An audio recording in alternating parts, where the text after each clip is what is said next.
आजचं जे व्याख्यान माला आहे त्याच्यामध्ये 2 व्याख्यानं आयोजित केलेली आहेत. त्यातला पहिला जो माझा विषय असणार आहे तो मुळात गुरुद्रसी व्याधी हा शरीरात कसा निर्माण होतो किंवा त्याला कारणीभूत कुठले शरीरातले घटक आहेत, हा थोडासा ज्याला आपण फर्स्ट इयरमध्ये शिकतो शरीर रचनात्मक हा विषय त्या ठिकाणी मी मांडणार आहे. आणि पुढच्या व्याख्यानामध्ये मंगेश देशपांडे सर त्या संदर्भामध्ये जे काय आहेत की व्याधीची चिकित्सा यावर प्रामुख्याने बोलणार आहे. भगवान धन्वंतरींना वंदन करून मी माझ्या व्याख्यानाला सुरुवात करतो. कदाचित हे टायटल पाहून थोडंसं आश्चर्य वाटलं असेल की आयुर्वेदाला आणि नोबेल प्राईज, परंतु माझं एक स्वप्न आहे की आयुर्वेदाला नोबेल प्राईज मिळावं.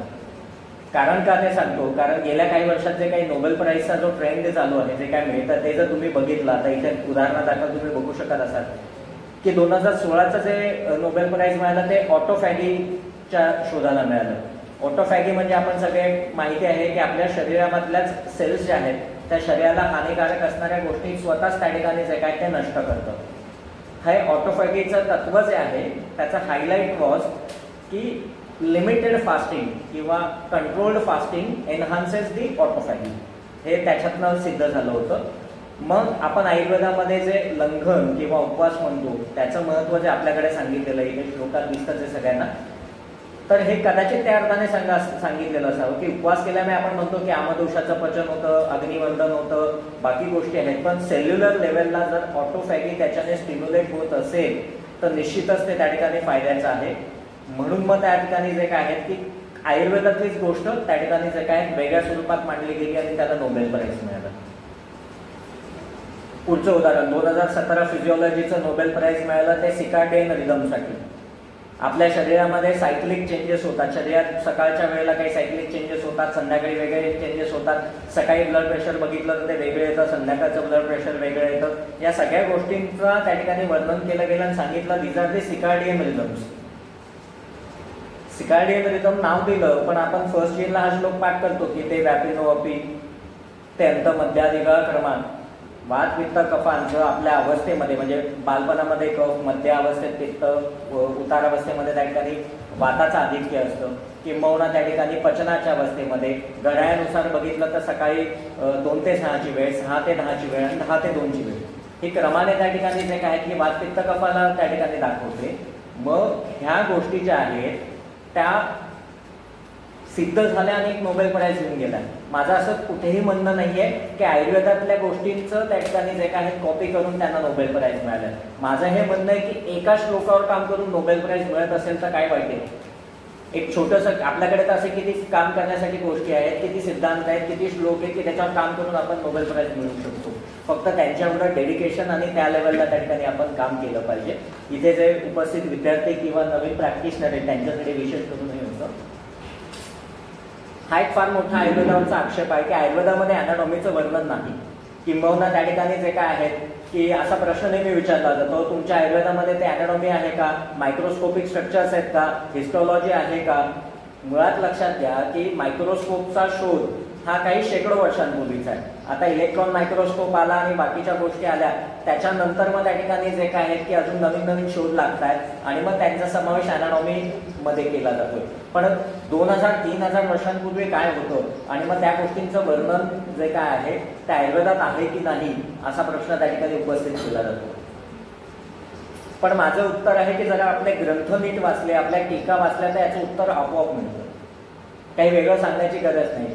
जेव्हा सुश्रुताचार्य त्या ठिकाणी त्वचेचे 7 स्तर सांगतात, 7 स्तर सांगताना प्रत्येक स्तराचा थिकनेस त्या ठिकाणी सांगतात, प्रत्येक स्तरामध्ये होणारा व्याधी सांगतात, जे आज ॲलोपॅथिक सायन्स सुद्धा सांगू शकत नाही, तेव्हा निश्चितच आपल्या आयुर्वेद शास्त्रामध्ये त्या ठिकाणी ह्या सगळ्या मायक्रोस्कोपिक स्ट्रक्चरचं वर्णन आहे.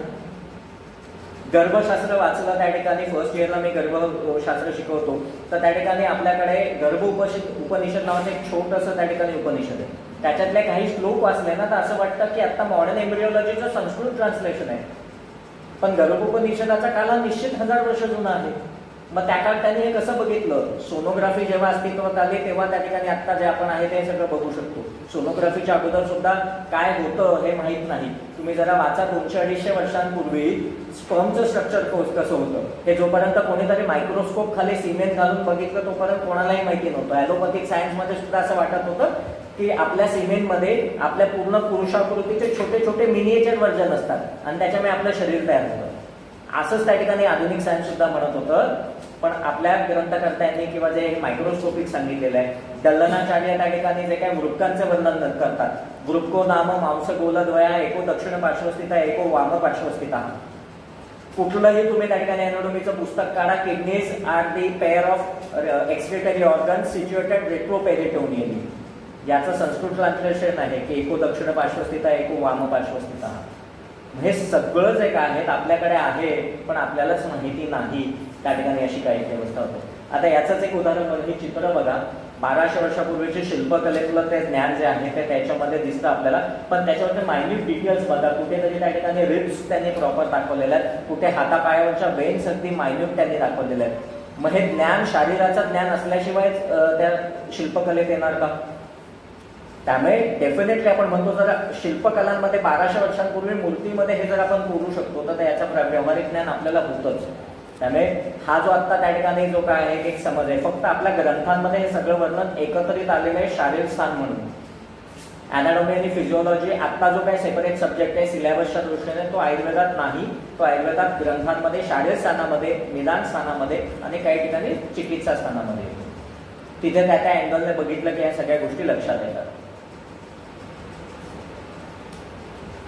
शरीराचे 6 विभाग आपण फर्स्ट इयरला वाचलेले असतात. षडंग शरीर, त्याच्यामध्ये आता आपण जे पूर्णतः वर्णन बघणार आहोत, मी म्हटलं तसं की पुढच्या व्याख्यानाची, मंगेश देशपांडे सरांच्या व्याख्यानाची सुरुवात आहे. खरं तर त्याचा बेस एक प्रकारे त्या ठिकाणी मी तयार करतोय, म्हणजे त्या पद्धतीने पुढे त्याची जे निदान किंवा चिकित्सा, पंचकर्म हे सगळे सांगतील ते त्या ठिकाणी आपल्याला लक्षात येतील. तर शरीराचे 6 विभाग पहिले आपल्याला सांगितलेले आहेत. त्याच्यामध्ये 4 एक्स्ट्रीमिटीज, ट्रंक म्हणजे त्या थोरॅक्स अँड ॲब्डॉमेन आणि हेड नेक फेस या अर्थानेच वर्णन आलेलं आहे. दोन्ही आचार्यांनी, मग चरक असतील किंवा सुश्रुत असतील त्या पद्धतीनेच त्याचं वर्णन केलेलं आहे. आता जो माझ्या व्याख्यानाचा फोकस असणार आहे तो पूर्णतः त्या ठिकाणी जो काय आहे बॅकशी रिलेटेड हा पूर्ण असणार आहे. कारण या बॅकच्याच रिलेटेड त्या ठिकाणी वर्टिब्रल कॉलममध्ये होणारे चेंजेस, मस्क्युलरमध्ये होणारे चेंजेस हे पुढे त्या ठिकाणी दुर्धसी व्याधीला कारणीभूत ठरतात. त्यामुळे हे पूर्ण त्याची अॅनाटॉमी थोडंसं रिवाईज करणं. बरेच जण या ठिकाणी प्रॅक्टिशनर आहेत आयुर्वेद, म्हणजे फर्स्ट इयरला त्यांना किमान 15, 20, 25 वर्ष झालेली असतील. त्यामुळे थोडंसं हे कदाचित कंटाळवाणं वाटू शकेल, परंतु एक थोडंसं रिफ्रेशमेंट किंवा काय आहे त्याच्यामध्ये आपण बघूया. जसं आता हा वर्टिब्रल कॉलम आहे, आयुर्वेदामध्ये खूप सुंदर शब्द आलेला पृष्ठवंश. आता पृष्ठ म्हटल्यानंतर बॅक आणि वंश शब्दाचा तसा संस्कृतमध्ये अर्थ होतो बांबू. बांबूचं जे या पद्धतीने काम आहे त्या पद्धतीने शरीरामध्ये या वर्टिब्रल कॉलमचं काम आहे. बांबूचं वैशिष्ट्य आपल्याला सगळ्यांना माहिती आहे की त्या ठिकाणी आतून पोकळ, वजनाने हलका, परंतु त्या ठिकाणी जो काय की स्थिरता मात्र देणार आहे. त्यामुळे कुठे मंडप वगैरे उभारायला पहिले आपण त्या ठिकाणी बांबूचा वापर करतो. त्या बांबूचं दुसरं वैशिष्ट्य म्हणजे त्याच्यामध्ये लवचिकता आहे, फ्लेक्झिबिलिटी आहे. सेम थिंग की आपला वर्टिब्रल कॉलम त्या ठिकाणी जे काय आहे की शरीराला त्या ठिकाणी स्थिरता पण देतो पण फ्लेक्झिबिलिटी पण आहे. त्यामुळे त्या ठिकाणी त्याला अतिशय योग्य शब्द पृष्ठवंश त्या ठिकाणी वापरला गेलेला आहे. आणि वंशाचं दुसरंच वैशिष्ट्य म्हणजे बांबू एकदा एका ठिकाणी लागला तर तो पसरतच जातो, त्याची वाढ अनियंत्रित असते त्या पद्धतीने. म्हणून आपण त्या ठिकाणी एक आशीर्वाद देतो की तुझा वंश असाच निरंतर वाढत राहतो. तिथे सुद्धा पुन्हा वंश शब्द वापरायचं मागचं कारण म्हणजे बांबूचं उदाहरण आहे, कारण तो बांबू त्या पद्धतीने वाढत राहतो. आपल्या या वर्टिब्रल कॉलममध्ये 3 मुख्य प्रकारचे त्या ठिकाणी वर्टिब्रे असतात. सर्वायकल रिजनमध्ये सर्वायकल, थोरॅसिक आणि लंबार. आणि त्यांचं अॅनाटॉमिकली स्ट्रक्चर जर आपण बघितलं तर त्याच्यामध्ये जे काय आहे की त्यांच्या बॉडीमध्ये असेल किंवा त्यांच्या वर्टिब्रल फोरामेन आहे, त्यांना जे ट्रान्सवर्स प्रोसेस आहे, स्पायनस प्रोसेस आहे, या तिघांमध्ये काही मायन्यूट फरक आहे. खाली चित्रामध्ये क्लिअरली त्या ठिकाणी दिसतं. पहिली जी आहे ती सर्वायकल वर्टिब्रा आहे, तिची बॉडी बघितली तर ती सगळ्यात लहान आहे. त्याच्यानंतर थोरॅसिक वर्टिब्रेची बॉडी जरा बऱ्यापैकी मोठी आहे आणि लंबार वर्टिब्रेची सगळ्यात मोठी त्या ठिकाणी. स्पायनस प्रोसेस बघितली तर सगळ्यात मोठी त्या ठिकाणी शार्प जी आहे ती लंबार वर्टिब्रेची आहे. मधला जो वर्टिब्रल फोरामेन आहे ज्याच्यामधून ॲक्च्युअल स्पायनल कॉर्ड पास होतो, तो वर्टिब्रल फोरामेन जो बघितला त्याचे आकार 2 ठिकाणी साधारणतः ट्रायंग्युलर दिसतो. लंबारमध्ये तो छोटा आहे आणि सर्वायकलमध्ये तो जास्त मोठा आहे. आणि मधला जो काय आहे थोरॅसिक याच्यामध्ये तो साधारणतः गोलाकार अशा स्वरूपाचा आहे. याच्यातनं जे त्या ठिकाणी वर्टिब्रल कॉलम जातो, सुरुवातीचे सर्वायकल वर्टिब्रल जे बघितले, ॲटलास, ॲक्सिस. ॲनाटॉमी हा तसा खूप इंटरेस्टिंग सब्जेक्ट आहे. पहिल्या वर्टिब्राला ॲटलास वर्टिब्रा का म्हणतात, तर ज्यांनी जुनी ॲटलास सायकल बघितलेली असेल, त्याचा लोगो बघितलेला असेल, तर त्याच्यामध्ये पृथ्वी मानेवर घेतलेला, डोक्यावर घेतलेला एक माणसाचं ते चित्र आहे. तर तो ज्या पद्धतीने ते एक ग्रीक देवता आहे, ते एक मायथॉलॉजिकल कन्सेप्ट आहे की त्या व्यक्तीने त्या ठिकाणी मानेवर पूर्ण पृथ्वीचा भार सहन केलेला आहे. तसा तो ॲटलास वर्टिब्रा पूर्ण आपल्या स्कलचा भाग त्याच्या याच्यावर धारण करतो, म्हणून त्याला ते ॲटलास नाव दिलेलं आहे. सो अशा प्रकारे जे काय आहेत की या गोष्टी ॲनाटॉमिकल जरी असल्या तरी इंटरेस्टिंग आहेत आणि आपल्या ज्ञानवृद्धी करतात. इथले जे मसल्स आहेत, बॅकचे जे मसल्स आहेत, फार महत्त्वाचे आहेत. बऱ्याच वेळा लक्षात घ्या की ज्या वेळेला सायटिकाशी संबंधित किंवा पृष्ठशूल म्हणून जेव्हा पेशंट येतो, तेव्हा त्या ठिकाणी हे निदान करणं आपल्याला गरजेचं ठरतं की फक्त मसलशी रिलेटेड आहे की याचं पुढे त्या ठिकाणी जे काय आहे की बोनी ओरिजिन आणि टिपिकल सायटिका जे म्हणतो ते आहे. तर त्यामध्ये मसल्स माहिती असणे गरजेचं आहे. सुरुवातीला इथे फर्स्ट लेअर जर बघितला तर तो त्याच्यामध्ये ट्रॅपेझियस आणि लॅटिस डॉर्सी हे मसल्स येतात. सेकंड लेअरमध्ये जे आहेत ते लिनियस मसल्स, लेव्हायटर मसल्स येतात त्याच्यामध्ये, आणि सिलेंटस त्या ठिकाणी पोस्टेरियर सुपेरियर आणि पोस्टेरियर इन्फेरियर मसल्स येतात. थर्ड लेअरमध्ये इरेक्टर स्पायनी मसल्स येतात, आणि फोर्थ लेअर जो आहे त्याच्यामध्ये जे काही मल्टीफिडर्स, रोटेटर्स, इंटरस्पिनॅलिस हे मसल्स त्या ठिकाणी येतात. पहिला जो मसल आहे सुपरफिशियल, तो मेनली शोल्डरशी रिलेटेड आहे. मधला जो ग्रुप आहे तो रेस्पिरेशनसाठी महत्त्वाचा आहे, आणि डीप जे मसल्स आहेत ते वर्टिब्रल कॉलमला स्थिर करण्यासाठी त्या ठिकाणी फार महत्त्वाचं आहे. पहिला ट्रॅपेझियस मसल, पतंगाच्या आकाराचा हा मसल, अगदी सुपरफिशियल त्या ठिकाणी मसल आहे. त्याचं ओरिजिन जे आहे ते आपल्याला एक्सटर्नल ऑसिपिटल प्रोट्रुबन्स पासून, नक्कल लाईन पासून ते पूर्ण सर्वायकल वर्टिब्रेज आहे, तिथे त्याचं ओरिजिन होतं. त्याचं इन्सर्शन मात्र त्या ठिकाणी क्लॅव्हिकल पर्यंत होतो. हा त्रिकोणाकार मसल आहे. बऱ्याच वेळेला नेक पेनमध्ये ट्रॅपेझायटिस हा एक कॉमन कॉज असतो. त्या ठिकाणी इथला जो मसल आहे, पोस्चुरल चेंजेस, आजकाल बऱ्याच जणांना लॅपटॉपवर कंटिन्यू काम करावं लागतं, ते कीबोर्ड आणि आपला हात याच्यामध्ये किती अंतर असावं याचे सुद्धा नियम आहेत, किंवा तो मॉनिटर जो आहे तो तुमच्या कुठल्या आय लेवलला असला पाहिजे याचे नियम आहेत. परंतु भारतामध्ये नियम न पाळणं हेच त्या ठिकाणी महत्त्वाचं आहे. त्यामुळे जे काय आहे की कुठल्याही पद्धतीने बसून वर्क फ्रॉम होम आल्यापासून तर लोकांचं म्हणजे सगळ्यांनाच माहिती आहे, घरात एकतरी उदाहरण आपण बघतो की वर्क फ्रॉम होम आहे, मीटिंग चालू करून दिलेली, दुसरं काम चालू आहे, घरामध्ये काहीतरी घरगुती कामं चालू आहेत. तर प्रॉपर नसलं त्याच्यामुळे ह्या मसल्सवर त्या ठिकाणी ताण पडतो आणि अशा गोष्टी होतात. Latissimus dorsi again one of the बॅकचा एक खूप महत्त्वाचा सुपरफिशियल मसल आहे आणि महत्त्वाचा मसल आहे, मोठा मसल आहे. खाली आपल्याला जो दिसतो त्याच्यामध्ये थोरॅसिक स्पाईनपासून, शेवटच्या थोरॅसिक स्पाईनपासून त्याचं ओरिजिन होतं. इलियाक क्रेस्टपासून फायबर्स येतात आणि त्याचे इन्सर्शन जो आहे तर मात्र इथे वरपर्यंत त्या ठिकाणी बायसिकल ह्युमरसच्यापर्यंत गेलेलं आहे. त्यामुळे पूर्ण लोअर बॅकला कव्हर करणारा त्या ठिकाणी महत्त्वाचा लॅटिस डॉर्सी मसल आहे. आणि ज्यावेळेला बऱ्याच वेळेला त्या ठिकाणी आपण वाकून एखादी वस्तू उचलतो किंवा वाकण्याच्या मुवमेंट्स आहेत किंवा हे रोटेशन आहे, त्याच्यामध्ये बऱ्याच वेळेला त्या मसलला त्या ठिकाणी स्प्रे होण्याचे चान्सेस आहेत, आणि त्याच्यामुळे सुद्धा लोअर बॅक पेन हे त्याच्यामध्ये एक महत्त्वाचं लक्षण असू शकतं. ॲक्शन आपण बघतोय की ॲडक्शन, मीडियल रोटेशन हे त्याचं महत्त्वाचं आहे. लिव्हायटर स्कॅपुलाला एलिव्हेट करणारा हा त्या ठिकाणी मसल आहे. रिम्बॉइडस, मेजर मायनर हे पण स्कॅपुलाशी संबंधित त्या ठिकाणी मसल्स आहेत.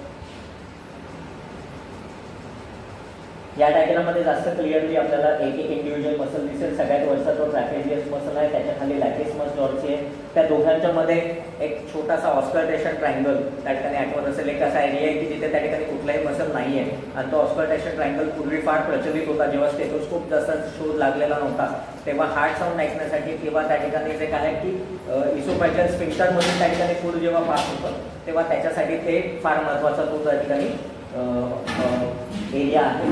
वर त्या पद्धतीने लिगामेंटम न्यूके आहे किंवा मग लिव्हेटर मसल्स आहेत, रिम्बॉइडस मसल्स आहेत, हे या पद्धतीने सुपरफिशियल हा ग्रुप झालेला आहे.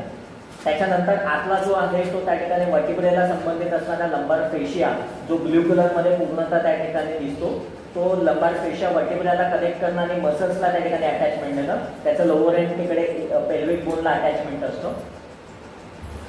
हे सगळे त्याच्याशी रिलेटेड जे काय इंटरमिडिएट ग्रुप जो आहे रेस्पिरेशनशी संबंधित, त्यांचं ओरिजिन, इन्सर्शन आणि त्यांची ॲक्शन, जसं त्या ठिकाणी लिव्हेटर, पोस्टम जे आहेत ते रिब्सला त्या ठिकाणी वरच्या ठिकाणी उचलवतात, किंवा सिलेक्टस जे मसल्स आहेत दोन्ही ग्रुप पोस्टेरियर सुपेरियर आणि पोस्टेरियर इन्फेरियर हे सुद्धा रिब्समध्ये त्या ठिकाणी इन्सर्ट होतात आणि रिब्सला त्या ठिकाणी खाली ढकलणं, स्पेशली इन्फेरियरवाले जे मसल्स आहेत त्या पद्धतीने त्यांची ॲक्शन होते.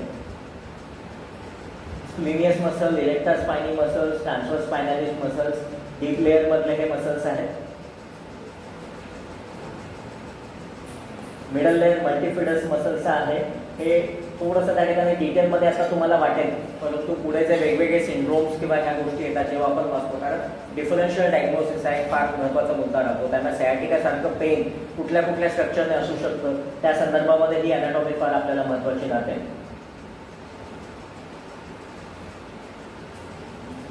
हे ओव्हरऑल सगळे मसल्स तुम्हाला या ठिकाणी बघायला मिळू शकतात. हे फार महत्त्वाचं आहे की लोअर बॅकमध्ये पेन ज्यावेळेला असतं तेव्हा कुठल्या कुठल्या क्लिनिकल कंडिशन असू शकतात. मसल स्ट्रेन आपल्या सगळ्यांना माहिती आहे, जसं स्पोर्ट्स पर्सनमध्ये किंवा एखाद्याच कंटिन्यूस ॲक्शन ज्यावेळेला करतो तेव्हा त्यातले मसल फायबर्स त्या ठिकाणी टॉर्न होऊ शकतात, स्प्रेन त्यांच्यामध्ये येऊ शकतं. Over stretching and tearing of the back muscles particularly in erector spinal group, athletes किंवा हेवी लिफ्टिंग जे करतात त्यांच्यामध्ये हे खूप कॉमनली बघायला मिळतं.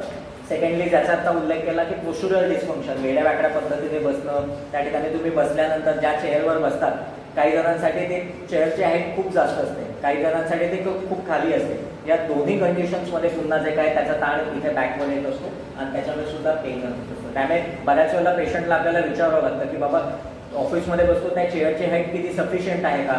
ज्यांना त्या ठिकाणी ती चेअरची हाईट उंच होत असेल आणि त्यांना चेअर त्या ठिकाणी हाईट कमी करणं शक्य नाही, त्यांना सरळ सांगायचं की तुम्ही पायाखाली योग्य उंचीचा स्टूल ठेवा, तुमचे पाय जमिनीत म्हणजे त्याला टच झालाय, म्हणजे आधारसाठी लोंबकळायला नाही. असे छोटे छोटे आपण करेक्शन देऊन त्या ठिकाणी जे काय खूप पेनसाठी त्या ठिकाणी आपण ते कमी करू शकतो. जर खूप खाली असेल तर त्या ठिकाणी उशी ठेवून किंवा काहीतरी सपोर्ट ठेवून त्या ठिकाणी आपण उंची वाढवून घेणं एवढं करू शकतो.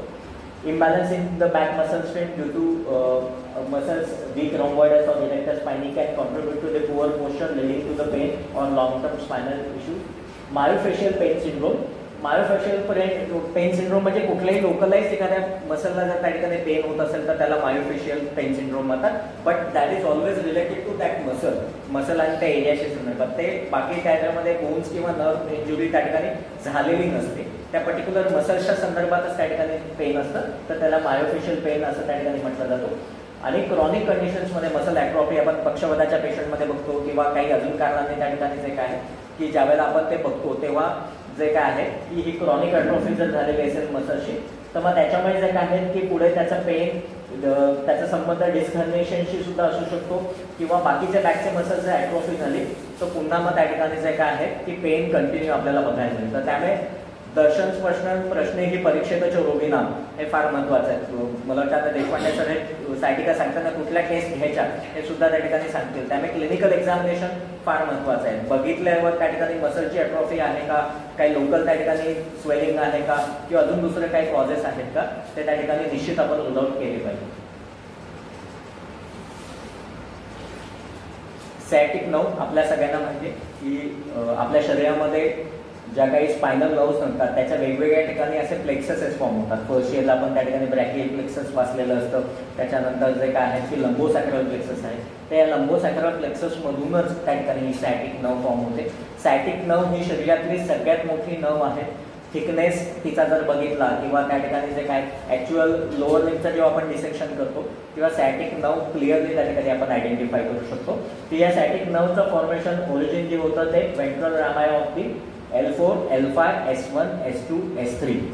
L4, L5, S1, S2, S3 या पाचही याच्यापासून वेंट्रल रॅमायपासून सॅटिक नर्व त्या ठिकाणी फॉर्म होते. आणि फॉर्म झाल्यानंतर ती त्या ठिकाणी जे काय की खाली त्या ठिकाणी जाते, पुढे चित्रामध्ये त्या ठिकाणी क्लिअर असेल तेव्हा. आणि ग्रेटर सॅटिक नॉच त्या ठिकाणी आपलं जे पेल्विक बोन आहे त्याचे 3 महत्त्वाचे पार्ट आहेत, इलियम, इशियम आणि प्युबिस. प्युबिस हा पुढच्या साईडला त्या ठिकाणी जे काय की इन्फेरियो अँटेरियरली आहे आणि इन्फेरियो पोस्टेरियरली त्या ठिकाणी इशियम आहे. त्या इशियम ट्युबरोसिटीच्या इथे ग्रेटर सियाटिक नॉच आणि लेसर सियाटिक नॉच असते. तर त्या ग्रेटर सियाटिक नॉचच्या इथे त्या ठिकाणी तिथून ती सियाटिक नर्व त्या ठिकाणी बाहेर पडते. तिथे पेरिफॉर्मिस मसल असतो. त्या पेरिफॉर्मिस मसल आणि ग्रेटर सियाटिक नॉच दोघांच्या मधून त्या ठिकाणी जे काय आहे की ती नर्व बाहेर पडते आणि ही नर्व पुढे खाली पूर्ण थायमधून जाते आणि पॉप्लिटेल फोसामध्ये तिच्या 2 महत्त्वाच्या डिव्हिजन्स होतात. Just about to the popliteal fossa त्या ठिकाणी जे काय आहे की पोस्टेरियर टिबियल नर्व आणि लॅटरल पेरोनियम नर्व या 2 ब्रांचेस पुढे मध्ये काय आहेत की पूर्ण त्या ठिकाणी जे काय लेगमध्ये कंटिन्यून पार अगदी सोलपर्यंत त्या ठिकाणी त्या ब्रांचेस जातात. ही अॅनाटॉमी आत्ता लक्षात ठेवली तर पुढे जे काही रेफरन्सेस येणार आहेत ते तुम्हाला कोरिलेट होतील. त्यामुळे हे थोडंसं त्या ठिकाणी सांगायचा उद्देश. या पद्धतीने आपण इथे क्लिअरली बघू शकतात की त्या ठिकाणी L4, L5, S1, S2, S3 पासून त्या ठिकाणी सॅटिक नर्व फॉर्म झाली आणि ती फॉर्म झाल्यानंतर खाली त्या ठिकाणी ग्रेटर सॅटिक नॉसच्या इथून त्या ठिकाणी ती बाहेर पडते. नंतर पूर्ण लेगमध्ये त्या ठिकाणी तिचा पूर्ण जो प्रवास आहे पण पोस्टेरियरली त्या ठिकाणी असते आणि just about the population fossa it divides into the 2 branches. One goes the posteriorly straight and one goes laterally आणि मग पूर्ण तळपायापर्यंत त्या ठिकाणी जे काय सोलपर्यंत त्या ठिकाणी तिचा हे मार्ग आहे. सो हा जो मुळात व्याधी आहे सायटिका ज्याला कॉमनली आपण त्या ठिकाणी म्हटलं जातं. हा सायटिकाचे कारण काय, त्याच्यामध्ये कुठले रिस्क फॅक्टर्स आहेत तर सगळ्यात महत्त्वाचं स्मोकिंग, ओबेसिटी. आपल्या सगळ्यांना माहिती की स्थौल्य आपल्याकडे पहिल्यापासून जे काय आहेत की अष्टोमिंदतीय सांगितलेली असतील किंवा काक्षमेव वरम स्थौल्यात असंही आपल्याकडे वर्णन केलेलं आहे. तर स्थौल्यामध्ये वजन जेवढं तुमचं जास्त असेल तेव्हा तुमच्या गुडघ्यांवर किंवा त्या ठिकाणी जे काय आहे की वर्टिब्रल कॉलमवर त्याचं प्रेशर येऊन त्या ठिकाणी जे काय आहे की सायटिकाचे चान्सेस वाढतात. फिजिकल स्पोर्ट्स कंटिन्यू तुम्ही ॲक्टिव्हिटी एखादी करत असाल ज्याच्यामध्ये बॅक मसल्स इन्व्हॉल्व्ह होत असतील किंवा वेट लिफ्टिंग किंवा काही कामानिमित्त असं काही होत असेल तर त्याच्यामध्ये सुद्धा सायटिकाचे चान्सेस वाढतात.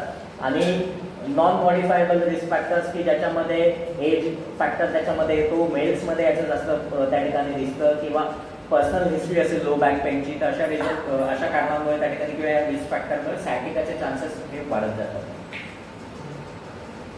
कॉजेस बघितले तर त्याच्यामध्ये स्पायनल डिस्क हर्निएशन त्या ठिकाणी आपल्या सगळ्यांना माहिती आहे की वर्टिब्रल कॉलमची मगाशी आपण रचना बघितली पण त्या 2 अस्थिंच्या मध्ये त्या ठिकाणी जे काय आहे की कार्टिलेजनस डिस्क असते आणि त्या ठिकाणी संधी त्याचे काही फॉर्म होतात. तर ते डिस्क जागेवरून हल्ली पुढे मागे झाली तर तिचं अल्टिमेट प्रेशर जे आहे ते नर्वला त्या ठिकाणी येतं. तो वर्टिब्रल फोरामेन जर आपण बघितला ज्याच्यामधून स्पायनल कॉर्ड पास होते तो कधी कधी अरुंद होतो, त्याला स्पायनल स्टेनोसिस म्हणतो. पेरिफॉर्मिस सिंड्रोम त्या ठिकाणी मगाशी मी म्हटलं की सॅटिक नर्व जिथून बाहेर पडते तिथे पेरिफॉर्मिस मसल असतो, ग्रेटर सॅटिक नॉटच्या खालून त्या ठिकाणी जातो. त्या पेरिफॉर्मिस मसलचं बऱ्याच वेळेला त्या ठिकाणी जे काय की इरिटेशन सॅटिक नर्वला होतं आणि त्याच्यामुळे सॅटिकासारखी लक्षणं त्या ठिकाणी आपल्याला प्राप्त होतात. बऱ्याच वेळेला तो मसल स्प्लिट असतो म्हणजे त्या ठिकाणी कंजेनायटलीज त्याच्यामध्ये 2 भाग असतात आणि त्या 2 भागांमधून ती सॅटिक नर्व जाते आणि अगेन ती सॅटिक नर्व प्रेशराईज झाल्यामुळे त्या ठिकाणी जे काय की अशी लक्षणं बघायला मिळतात. पेरिफॉर्मिस सिंड्रोम त्याला म्हटलं जातं. डीप ग्ल्युटियल सिंड्रोम सुद्धा त्या ठिकाणी एक आहे की ग्ल्युटियल रिजनच्या संदर्भामध्ये ते त्या ठिकाणी जे काय की जिथून त्या ठिकाणी सॅटिक नर्व बाहेर पडते त्याचा प्रेशर पडल्यामुळे आणि पूर्ण नितंब जो आहे ग्ल्युटियल रिजन त्या ठिकाणी पेन आणि नमनेस अशी लक्षणं बघायला मिळतात. प्रेग्नन्सीमध्ये सुद्धा त्या ठिकाणी सायटिका त्या ठिकाणी होतो आणि बाकी कॅन्सर किंवा इन्फेक्शन काही रेअर कॉजेस आहेत की त्याच्यामुळे अशा प्रकारची सायटिका आपल्याला बघायला मिळू शकते. इथे त्या ठिकाणी आपण चित्रामध्ये ते दाखवायचा प्रयत्न केलेला आहे की सॅटिक नर्व त्या ठिकाणी पूर्ण जाते पण ती जर प्रेशराईज झाली आयदर वर्टिब्रल कॉलममध्ये त्या ठिकाणी डिजेनरेटिव्ह चेंजेस आले, अस्थिक्षय त्या ठिकाणी झाला, ती मधली डिस्क जी आहे ती बऱ्याच वेळेला बल्ज फॉर्म झाली, अँटेरियरला समजा ती सरकली, स्पायनल स्टेनोसिस जर त्याच्या ठिकाणी झालं तर या सर्व कारणांनी जे काय आहे सॅटिक नर्वचं त्या ठिकाणी जे काय इरिटेशन होतं आणि त्याच्यामुळे सॅटिक नर्वच्या संदर्भात हे पेन सॅटिका त्या ठिकाणी बघायला मिळतं.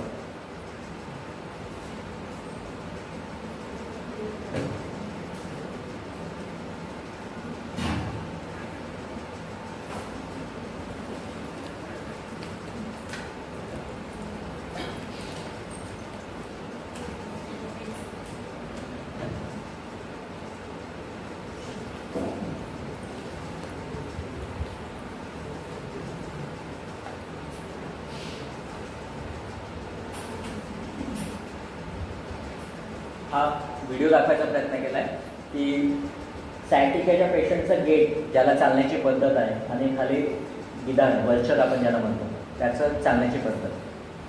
कारण आपल्याकडे नाव काय दिलं आहे गृध्रसी, गृध्र इव चलती इति सा गृध्रसी. मग आपल्या ग्रंथकर्त्यांनी एवढं अगोदर ते पाडलेलं आहे, त्याला किती अचूक नाव दिलेलं आहे ते त्या ठिकाणी जे काय त्याच्या पद्धतीने आपल्याला दिसू शकतं की खाली ते गिधाड कसं चालते आणि वर त्या पेशंट बायलॅटरल सायटिकाची जी चाल आहे त्या पद्धतीने आपल्याला बघायला मिळतं. म्हणून त्या ठिकाणी हा खास व्हिडिओ.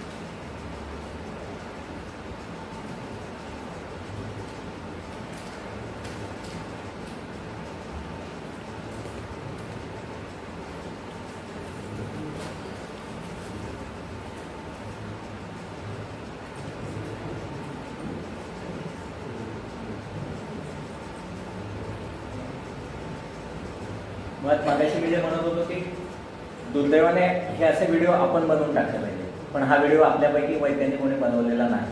हा त्या ठिकाणी यूट्यूबवर इझिली अवेलेबल हा व्हिडिओ आहे. परंतु आपण जर अशा प्रकारे प्रेझेंट करू शकतो आयुर्वेदाला तर निश्चितच त्या ठिकाणी जे काय की अच्छे दिन याला हरकत नाही. गुरुद्रसीचं निदान ज्या पद्धतीने सांगितलेलं मगाशी उल्लेख झाला की वातव्याधी जे काही सांगितलेलं त्याच्यामध्ये गुरुद्रसी हा एक खूप कॉमनली आढळणारा वातव्याधी आहे. आणि किंबहुना आपण म्हणायला हरकत नाही की आपल्या एक आयुर्वेदिक प्रॅक्टिशनरचं ब्रेड बटर म्हणून जे काही व्याधी असतात वातव्याधी, त्याच्यामध्ये आज संधिगत वात असेल, गुरुद्रसी असेल, हे जे काही विकार असतात त्यांची आपण चिकित्सा यशस्वीपणे करतो. तर याचं निदान जे सांगितलेलं आहे त्याच्यामध्ये पार्श्वी प्रत्यंगू अंगुलिना या कुकंडला या अनिला अर्पिता सत्नम क्षेपहा निगृहण या रुद्रसी ही सासनता. रुद्रसीचं वर्णन करत असताना तिथे पार्श्वी कंडरा हा त्या ठिकाणी शब्द आलेला आहे. आणि त्या पार्श्वी कंडऱ्यामध्ये त्या ठिकाणी वाताचा प्रकोप झाल्यामुळे त्या ठिकाणी सक्तीपासून म्हणजे मांडीपासून ते पूर्ण खालपर्यंत जे पेन होतं त्याचं वर्णन त्या ठिकाणी रुद्रसी निदानाने केलेलं आहे. स्विकपूर्वा कटिपृष्ठ उरु जानू जंघा पादक्रमात रुद्रसी स्तंभ रुकतोद गृहन्नाती स्पंदते मुहू.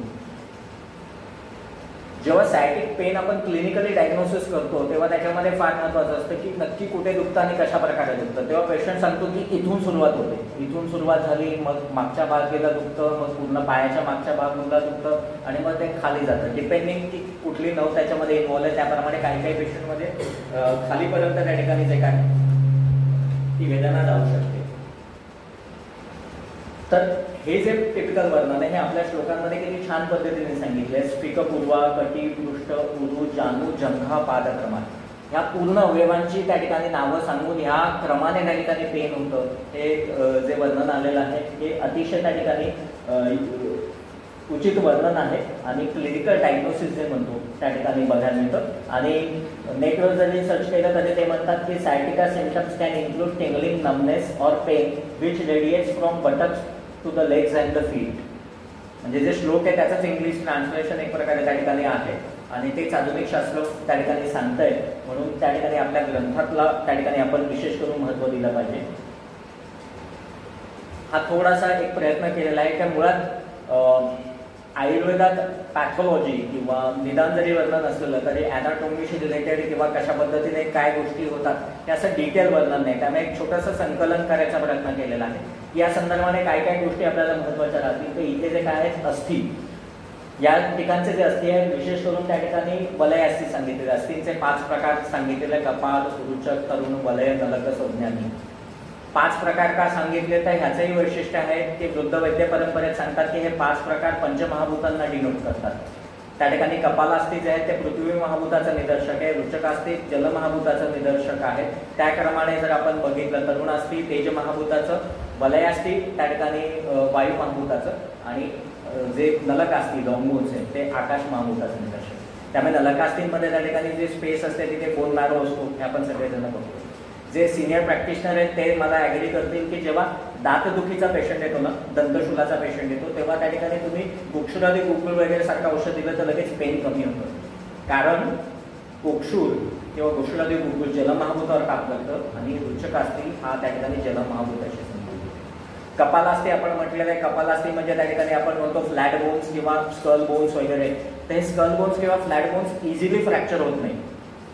सगळ्यात कठीण आहे, पृथ्वी महाभूत सगळ्यामध्ये कठीण आहे, म्हणून त्याला पृथ्वी महाभूताचं निर्देशक म्हटलेलं आहे. तर अशा प्रकारे जे काय आहेत की हे जे वलयास्थी आहेत हे त्या ठिकाणी वायू महाभूताचे आधिक्य आहेत. त्यामुळे तिथेच पुढे वातव्याधी होण्याचे चान्सेस सगळ्यात जास्त असू शकतात. कदाचित हा त्याच्यातला एक तर्क आहे. म्हणून सर्वायकल किंवा लंबारमधले चेंजेस घेऊन त्या ठिकाणी किंवा कमी वयामध्ये सुद्धा हार्डली 25-30 मध्ये सुद्धा त्या ठिकाणी आज जे काही डिजेनरेटिव्ह चेंजेस आपल्याला बघायला मिळतात.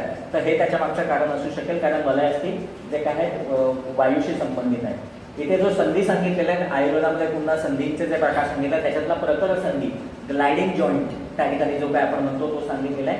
ग्रीवाम पृष्ठवंशयो प्रतराहा प्रतर अनेन इथे प्रतरो भिलकहा तदाकृत्या. प्रतर म्हणजे काय तर ग्लायडिंग जॉईंट्स त्या ठिकाणी सांगितलेले आहेत. इथे वर्णन आलेलं आहे. पाशणी कंडरा आपण बघितली किंवा त्या ठिकाणी कंडारांचं वर्णन षोडश कंडारा ग्रंथांमध्ये सांगितलेलं. त्या सगळ्या महत्वाच्या पृष्ठगत त्या ठिकाणी जे काय आहेत 4 कंडरा सांगितलेल्या आहेत आणि ह्या कंडरा ज्या आहेत की महास्नायू म्हणून त्यांचं वर्णन सांगितलेलं आहे. पाठीमध्ये 4 हे असतात. तर ह्या कंडरा अगेन ज्या आहेत त्या रक्तधातूपासून त्यांची उत्पत्ती होते. त्यामुळे चिकित्सा करत असताना अगेन आपल्याला रक्त महाभूताशी रक्ताशी संबंधित आपल्याला त्या ठिकाणी कैशोर त्रिफळा गुळगुळ सारखे त्या ठिकाणी कल्प वापरले तर निश्चित फायदा होऊ शकतो. डिटेल अजून त्याच्यामध्ये मंगेश सर सांगितलं. मांसरज्जू त्या ठिकाणी वर्णन आलेलं आहे की पृष्ठवंशाच्या दोन्ही बाजूला 4 मांसरज्जू आहेत, 2 बाहेर आणि 2 आतमध्ये, 2 राईटला आणि 2 लेफ्टला. 4च आहेत, फक्त ते एक राईट साईडला एक बाहेर एक आतमध्ये, लेफ्टला एक बाहेर एक आतमध्ये. त्याचं वर्णन त्यांनी त्या पद्धतीने केले की उजवीकडे डावीकडे 2 बाहेर आणि 2 आतमध्ये अशा पद्धतीने त्यांनी वर्णन केलेलं आहे. स्नायूंचंही त्या ठिकाणी वर्णन येतं. कंडरा जसं म्हटलं तसं रक्तधातूने त्याची उत्पत्ती सांगितलेली आहे. अस्थिसंघात आपल्या आयुर्वेदामध्ये संधींपेक्षा थोडे वेगळे अस्थिसंघातांचं वर्णन केलेलं आहे आणि त्याच्यामध्ये जे आहेत ते त्रिक नावाचा त्या ठिकाणी अस्थिसंघात होतो. त्रिक म्हटल्यानंतर सॅक्रल रिजन खूप कॉमनली त्या ठिकाणी बघायला मिळतो किंवा आपण तो गृहीत करतो. परंतु काही ठराविक अवस्थांमध्ये किंवा त्याचं वर्णन आहे दलनटिकेमध्ये की बाहुग्रीवास्थित म्हणजे 2 स्कॅपुला आणि मधला वर्टिब्रल कॉलम तो जो मधला पार्ट आहे तो सुद्धा त्रिक म्हणून आपण घेऊ शकतो. आणि मात्र चिकित्सेमधला जो फरक आहे की त्या ठिकाणी कुठली चिकित्सा करायची ते मंगेश सर सांगतीलच त्याच्यामध्ये. पण अॅनाटॉमी आपल्याला माहिती पाहिजे. ग्रंथात कुठल्या कुठल्या टर्म्स या एरियाशी संबंधित त्या ठिकाणी असू शकतात. तर कटी म्हटल्यानंतर बऱ्याच वेळेला जे म्हटलं ना की आयुर्वेदात अॅनाटॉमी नाही असं जेव्हा म्हटतं तेव्हा आपण जर नीटमध्ये वाचलं तर ह्या एवढ्या टर्मिनॉलॉजी ह्या सगळ्या टर्मिनॉलॉजी ग्रंथातल्या कुठलेही त्या ठिकाणी जे काय आहे की भाषांतर केलेली टर्मिनॉलॉजी नाही आहे. कटी म्हणून जे वर्णन येतं ते पेल्विक बोन किंवा हिपचं येतं. कटी कपाल म्हटल्यानंतर इलियाक क्रेस्ट आपण जे म्हणतो त्याचा संबंध घेऊ शकतो. कटी प्रदेश म्हटल्यानंतर पूर्ण पेल्विक रिजन. कटी संधी हो लंबोसॅक्रल जो जॉईंट आहे त्या ठिकाणी लंबार वर्टिब्रे आणि सॅक्रम यांचा लंबोसॅक्रल जॉईंट घेऊ शकतो. कशेरुका वर्टिब्रेंना म्हटलेलं आहे. कुकुंदर नावाचं मर्म जे आहे ते त्या ठिकाणी इशियल ट्युबरोसिटी. कुटकास्थी किंवा मयूरास्थी नावाने कॉकीजचं वर्णन त्या ठिकाणी आलेलं आहे. ग्रीवावंश हा सर्वायकल स्पाईनसाठी शब्द आलेला आहे. जघन म्हटल्यानंतर त्या ठिकाणी प्युडेंटम किंवा हिपबोन या दोन्ही अर्थाने तो शब्द येतो. त्रिक म्हटलं तसं ऊर्ध्वत्रिक इंटरस्कॅप्युलर रिजन येऊ शकतो आणि अधोत्रिक म्हटल्यानंतर सॅक्रल रिजन त्या ठिकाणी वर्णन घेऊ शकतो. पृष्ठवंश म्हणजे वर्टिब्रल कॉलम. हा एक छोटं अजून क्लिनिकल अॅनाटॉमीचा पार्ट की आपण सप्तकला फर्स्ट इयरला वाचलेल्या असतात की मांसधरा, रक्तधरा, मेदोधरा, श्लेष्मधरा, पुरुषधरा, पित्तधरा आणि सप्तमी शुक्रधरा. आणि ह्या सप्तकलांचं वर्णन केल्यानंतर दलनाचार्यांनी कल्पस्थानामध्ये म्हणजे जिथे अगततंत्रशी रिलेटेड विषय आहे विषवेग अध्याय क्रमांक 4 जेव्हा वर्णन करतात तेव्हा त्याच्यामध्ये त्यांनी अजून 2 ॲडिशनल कला सांगितल्या. परंतु टोटल कलांचे काउंटिंग 7च राहते कारण ते म्हणतात की पुरुषधरा कला साहेब अस्थिधरा कला आणि पित्तधरा कला साहेब मज्जाधरा कला. हा जो रेफरन्स आहे हा दलनाचार्यांनी दिलेला आहे. कल्पस्थानामध्ये त्या ठिकाणी 4थ्या अध्यायातला रेफरन्स आहे आणि त्याचं कोरिलेशन बऱ्याच वेळेला त्या ठिकाणी हा प्रश्न पडतो. परंतु सिनियर प्रॅक्टिशनर हा जरूर त्यांचा विचार करतात की पित्त आणि मज्जेचा संबंध आहे. अम्लपित्ताच्या पेशंट्समध्ये विशेष करून ज्या ठिकाणी जे काय आहेत की जेव्हा पित्त वाढतं तेव्हा त्यांचं पेन ॲग्रिवेट होतं. सर्वायकल किंवा लंबार असेल तर ते ॲग्रिवेट होतं आणि त्यावेळेला तुम्ही जर टिपिकल वातघ्न कल्प दिले तर कधी उपशय होत नाही. पण सोबत कामदुधा किंवा त्या ठिकाणी सूचिकासारखं पित्तशामक औषध दिलं तर त्या ठिकाणी नक्की रिझल्ट्स मिळतात. दुसरा हा एक जो रेफरन्स आहे की पुरुषधरा अस्थिधरा कला, तर याचा एक मॉडर्न रिसर्च झालेला याच्यावर आपल्यासमोर आहे की गॅस्ट्रो इंटेस्टिनल डिसीजेस म्हणजे जी त्या ठिकाणी आपण म्हणतो पुरुषधरा कला आहे, पूर्ण लॉर्ज कोलॉनमध्ये त्या ठिकाणी असणारी जी कला आहे, जेव्हा त्याचे वेगवेगळे व्याधी, क्रॉन्स डिसीज असेल, IBS असेल, अल्सरेटिव्ह कोलायटिस असेल, अशा अनेक व्याधींमध्ये त्या ठिकाणी त्याचा परिणाम काय होतो की अशा क्रॉनिक व्याधींमुळे ऑस्टिओपोरोसिस होतं, लो बोन डेन्सिटी होते, फ्रॅक्चरची रिस्क वाढते. जसं सिलिएक डिसीजमध्ये म्हटलं की 40% increase risk versus normal control, आणि फ्रॅक्चरची रिस्क पण जवळपास 1.5 पट वाढते. क्रॉन्स डिसीजमध्ये त्या ठिकाणी 22 ते 55% ऑस्टिओपिनिया सापडतो, ऑस्टिओपोरोसिस त्या ठिकाणी वाढतं. अल्सरेटिव्ह कोलायटिसमध्ये सुद्धा ते प्रमाण खूप जास्त प्रमाणात आहे. तर अशा प्रकारे जे काय की आज आधुनिक संशोधनाने सिद्ध होत आहे की या कुठेतरी ह्या मेम्ब्रेनचा आणि अस्थिशी संबंध आहे. त्यामुळे हा संबंध लक्षात ठेवून याचा चिकित्सेत आपण वापर करतो, बस्ती देतो, तिक्तशील बस्ती असतील किंवा ह्या ज्या गोष्टी असतील त्या ठिकाणी जे काय आहे आपण सांगू शकतो. विद्यार्थ्यांकरता एक विशेष करून सांगणं आहे की आपली बस्ती कशी काम करते किंवा पक्वाशय वाताचं स्थान त्या ठिकाणी सांगण्याकरता आता आधुनिक शास्त्रामध्ये एक गट ब्रेन ॲक्सिस नावाचा त्या ठिकाणी एक नवीन संशोधन सुरू आहे. आणि त्यांचं म्हणणं आहे की आपले त्या ठिकाणी जे इंटेस्टाईन आहेत आणि ब्रेन यांचं कनेक्शन आहे. आता हे प्रूव्ह झालेलं आहे की the largest number of neurons present in the intestine, brain नंतर सगळ्यात जास्त जर न्यूरॉन सापडत असतील तर ते त्या ठिकाणी आपल्या इंटेस्टाईनमध्ये.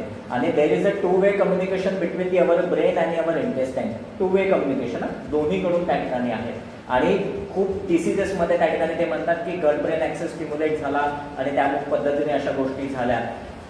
म्हणून तर मग व्यवहारात आपण एखाद्याला म्हणतो ना की चॅलेंज करतो, ते म्हणतो तुझ्यात गट्स आहेत का, तुझ्यात हिंमत आहे का, कारण त्याचा तो न्यूरॉनचा त्या ठिकाणी इथे संबंध आहे. सो हा गट ब्रेन ॲक्सिस जेवढा तुम्ही वाचाल तेवढं आयुर्वेदात आपल्या किती त्या ठिकाणी संपूर्ण वर्णन त्यांनी केलेलं आहे की पक्वाशय वाताचं मूलस्थान आहे किंवा बस्ती आपण म्हणतो जेव्हा पक्वाशय. कारण बऱ्याच वेळेला आक्षेप येतो की अरे पक्षाघाताचा पेशंट आहे, क्लिअर कट रिपोर्टमध्ये दिसतंय की ते ब्रेनमध्ये काहीतरी प्रॉब्लेम झालेला आहे, रक्तस्राव झालेला आहे, रक्तपुरवठा कमी झाला आहे, तुम्ही बस्ती भलत्या ठिकाणी देतायत आणि पेशंट कसा बरा होतोय, काय तुम्ही कसं सांगणार. तर अशा वेळेला सरळ सांगा तुम्ही गट ब्रेन ॲक्सिस वाचा, आणि गट ब्रेन ॲक्सिस वाचल्यावर तुम्हाला कळेल की आमची बस्ती कशी काम करते. हे त्या ठिकाणी निश्चित आपण त्या पद्धतीने सांगू शकतो. त्यामुळे आयुर्वेदातल्या गोष्टी आधुनिक शास्त्रात सांगणं त्या भाषेत आज थोडी गरज पडली आहे आयुर्वेदाची, त्या ठिकाणी आपण निश्चित हे करू शकतो. व्याख्यानाचा शेवटचा हा पार्ट आहे माझ्या शिकवण्यातला हा विषय. परंतु मर्म, जसं मॅडमनी मगाशी म्हटलं की मागच्या काही महिन्यांपूर्वी त्या ठिकाणी काय की मर्म चिकित्सा याच्यावर वर्कशॉप घेतलं होतं. व्यवहारामध्ये बरेच जण मर्मावर प्रॅक्टिस करतात. तर ह्या एकंदरीतच पृष्ठगत जी काही मर्म सांगितली ती थोडक्यामध्ये आपण रिवाईज करूया. याच्यामध्ये जे काय आहे की सगळ्यात पहिले कटिक तरुण मर्म जे सांगितलेलं आहे, व्हर्टिब्रल कॉलमच्या लॅटरली जे इलियाक क्रेस्टचा पार्ट येतो त्या इलियाक क्रेस्टच्या साधारणतः हायएस्ट पॉईंटला हे कटिक तरुण मर्म येतं. परंतु फ्रॉम द बॅक त्या ठिकाणी आपल्याला बघायचं. मेनली ब्लड सप्लाय जर आठवत असेल तर ॲब्डॉमिनल एओर्टा, ॲब्डॉमिनल एओर्टाचे 2 डिव्हिजन होतात, right and left common iliac artery, आणि त्या कॉमन इलियाक आर्टरीचे पुन्हा 2 डिव्हिजन्स होतात त्या ठिकाणी, एक्सटर्नल इलियाक आणि इंटरनल इलियाक. तर ती जी कॉमन इलियाक आर्टरी आहे राईट अँड लेफ्ट, ती त्या इलियाक रेस्टला त्या ठिकाणी आतून कनेक्टेड असते, म्हणजे रेस्ट असते ॲक्च्युली, कनेक्टेड म्हणजे तिथे ती असते. तर तो पर्टिक्युलर पॉईंट इज कटिक तरुण मर्म. त्यामुळे तिथे आघात झाल्यानंतर सगळी रक्तस्रावाची लक्षणं त्या ठिकाणी आपल्याला बघायला मिळतात. रक्तक्षय, पांडू, वैवल्य, मृत्यू ही सगळी लक्षणं त्याच्यामुळे बघायला मिळतात. कुकुंदर मर्म मगाशी म्हटलं त्या ठिकाणी इशियल ट्युब्रोसिटीचा पार्ट, ग्रेटर सियाटिक नॉच किंवा लेसर सियाटिक नॉच, तिथे तो जो पार्ट आहे तिथून सियाटिक नर्व निघते. त्यामुळे त्याला इंजुरी झाल्यामुळे सियाटिक नर्व इंजुरीची लक्षणं दिसतात. अधोभागात बाधिल्य, चेष्टानाश, लोअर रिंग्समध्ये त्या ठिकाणी पॅरालिसिस, लॉस ऑफ सेन्सेशन ही जी लक्षणं आहेत ती सायटिक नर्व डॅमेज झाल्यामुळे बघायला मिळतात. नितंब मर्म ग्ल्युटियल रिजनमध्ये त्या ठिकाणी हे मर्म त्या ठिकाणी आपण पूर्णतः म्हणू शकतो.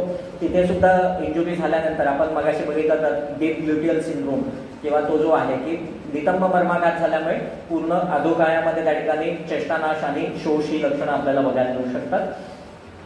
पार्श्वसंधी त्या ठिकाणी जे मर्म सांगितलेलं आहे, पार्श्वसंधी म्हणजे त्या ठिकाणी जे काय आहे की व्हर्टिब्रल कॉलमच्या लॅटरली जिथे त्या ठिकाणी दोन्ही रिनल वेसल्स त्या ठिकाणी रिनल आर्टरी आणि रिनल वेन जातात, तो पर्टिक्युलर जो पॉईंट आहे त्याला त्या ठिकाणी पार्श्वसंधी मर्म आपण त्या ठिकाणी म्हणू शकतो.